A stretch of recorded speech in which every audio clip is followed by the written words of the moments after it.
Dragging my Weigler. I don't know.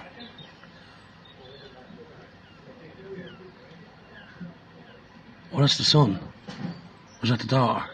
We're after taking the daughter out.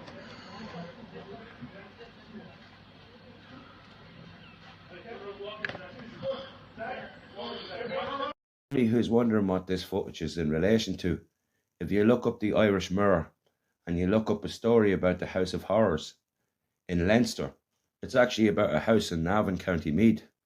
Now, the first thing that stood out for me in reading this story, which was a horrific story, where Gardaí removed members of the family from the house and other male members of the family was arrested.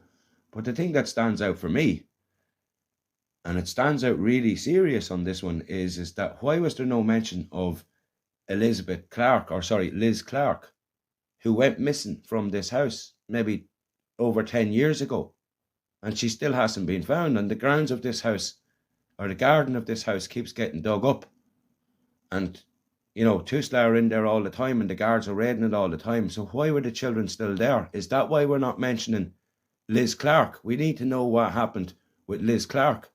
If anybody knows, please contact us and let us know. A grandfather who says he has been wrongly labelled a murderer after a mum of two vanished from his home says he hopes the case is solved and his name is cleared as the 11th anniversary of her disappearance approaches. Elizabeth Clarke from Portrane in Dublin has not been seen since she left Larry Stanley's home in Navan, County Meath on November 1st, 2013. Miss Clarke had lived in the house with two other children, her ex-partner Kevin Stanley and his father Larry and Larry's wife. But they say Elizabeth moved out after splitting with Kevin. She was only reported missing the following year after her family from whom she had been estranged. They said they hadn't seen her for a long time. That's our picture right there, Elizabeth Clarke. Larry Stanley was later photographed ripping down missing posters but up near his home and said he had put up with people labelling him a murderer for years. Gardaí also searched his home as part of the investigation, but Larry insists he had nothing to do with Elizabeth's disappearance. It's unbelievable being blamed for something in the wrong. Our story has never changed, Larry told us in the World this week. But he said he would welcome Gardaí solving the case, but said they still treat him as a suspect. I still want justice for Elizabeth. I would like to know if somebody did something to her. They'd be able to look and say, well, he was telling the truth all along. It's terrible having to live a life being blamed for something you knew nothing about. He said he believes Gardaí are still monitoring his phone. It's us, Gardaí think all the time. That's God's honest truth. We actually have no privacy because they're listening into calls. You will hear an echo in the phone when there is someone listening, and this is constant. We have no privacy at all. There are times I've actually played around with them. Asked if he was concerned about being a suspect, he said, I don't give a shit anymore.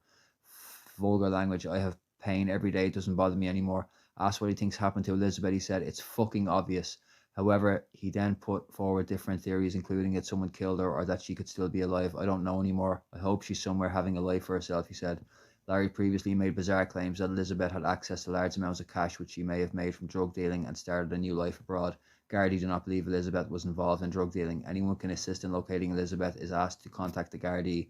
Now, this was Tuesday the 22nd of October 2024 at 13:00.